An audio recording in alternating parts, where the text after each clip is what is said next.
Hi guys, Maya Rose. This is probably now the 5th time that I've tried to record this, but I'm very tired.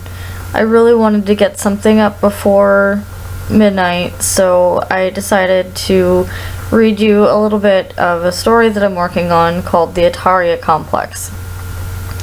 It's a little too complicated to get into in this video, so I will leave the description in the description box below.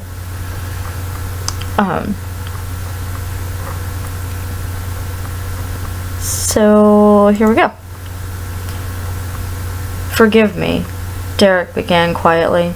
I have committed a grievous sin. The young priest looked upon his close friend with a frown. Do you believe in God? Derek took a drag off his cigarette and nodded. I do. There was a bit of relief in the priest's voice as he spoke again. Then confess to me what it is you have done, and then I will pray with you so that you may have a chance at salvation. Derek let out a sardonic laugh as he closed his eyes. This may take a while, Father, but I'll at least tell you the important ones first. I didn't really kill Sarah. The priest made a face at being called Father. He'd known Derek from childhood, and they were nearly the same age. Derek, honestly, why must you goad me in such a way? I'm trying to help you. Derek rose to his elbows and looked at his companion in the eyes. Because you don't believe me either, that's why. You know every single sin I've committed over the years except for one, and that is the lie I told everyone to get here. There was silence from the man, and Derek sighed as he put the cigarette out on the window ledge. You were off in preschool when everything happened, you know. His friend sighed softly. Let's pretend that I'm not a man of the cloth then, shall we? We'll talk like the friends we used to be, and you tell me what happened to that poor girl if you truly didn't kill her. Derek shrugged and laid back. I must begin at the beginning.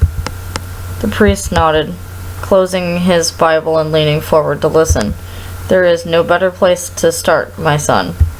Derek grinned slightly and accepted this as a repayment for his own snide remark. Indeed. Once upon a time, Sarah began, but then she stopped. She began to write in a small leather book with a quill pen as she sat by the window. The inkwell sat on the left arm of her wheelchair, where she could easily dip her pen in once in a while to continue. Derek stood beside her at a canvas, painting a landscape from a description she'd written.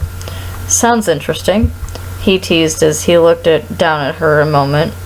She giggled as she looked up at him. Oh, it is. It's better than any of the classics. He smiled as he pulled the canvas from its easel and presented it to her. Is it to your satisfaction, my lady? She nodded, a bright smile lighting up the space around her. It's perfect, exactly the way I pictured it. Thank you so much, Derek. He smiled back, but there was a hint of sadness behind the tired sapphire eyes. He vowed to do anything that would make her happy, and the smiles he got for it was more than he could ever ask for. I'm going to put it up to dry, but tomorrow we can hang it in your room. Do you need anything before I go? She shook her head, her eyes still glowing with joy.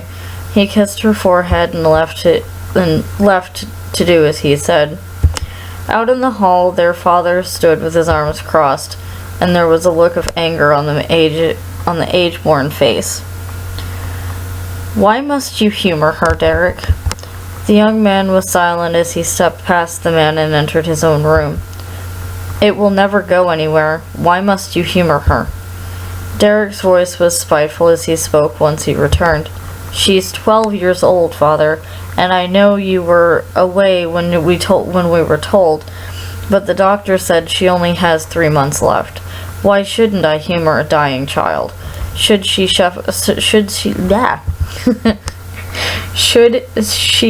suffer in her last days? She's my sister, and I love her. He pulled her door closed so she couldn't hear the conversation. Her smile faded as she watched the heavy wood door come between her and her favorite person in the world, and went back to her book. Derek couldn't bear to look at her.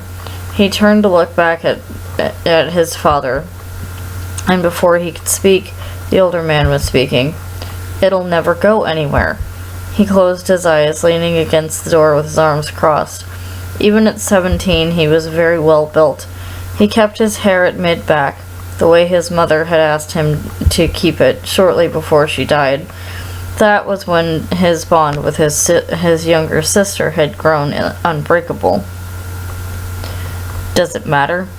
If Mother had asked you to paint her things, wouldn't you comply? Wouldn't you do anything in your power to make her happy? Why is Sarah such a burden to you? I told you I'd take care of her. All you're doing now is making her upset. She has enough fears and worries to outworry an old woman with a nervous disposition. She doesn't need you to add to them. Let her be a child. Let her take her last breath with the beautiful, innocent mindset of a well-loved child. At this, his father was silent for a long moment. He opened his mouth to speak, but when he saw the tears forming slowly in Derek's eyes, he stopped and walked away. Derek turned and went back into his own room for a few moments. He had to keep his tears from her. He didn't want her to know that just looking at her killed him a little inside. His life seemed to have fallen apart in the last 6 months, and it just wasn't getting any better.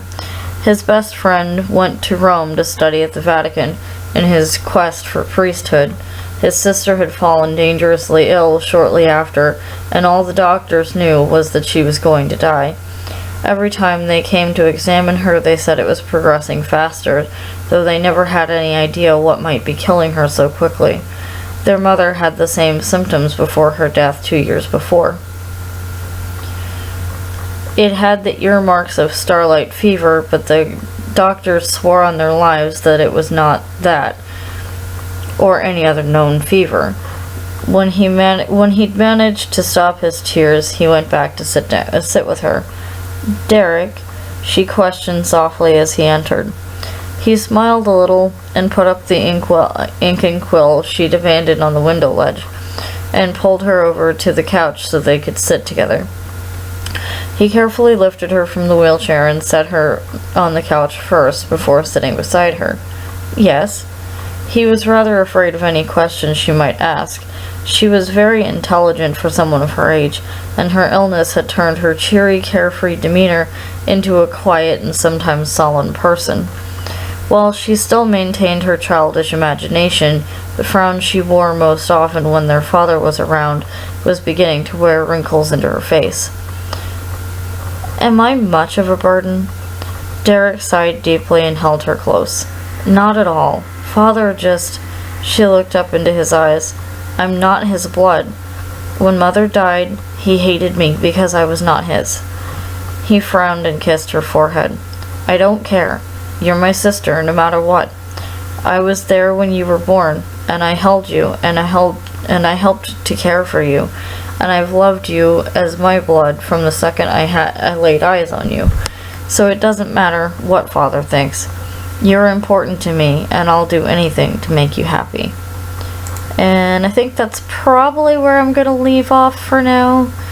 Let me know what you guys think. It's kind of a sci-fi.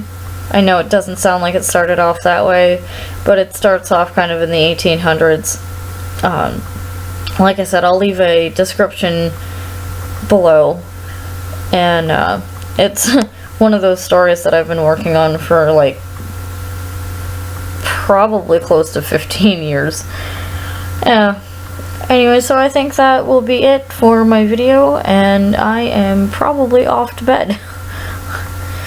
So, happy first day of Halloween, and I hope you enjoyed. Bye!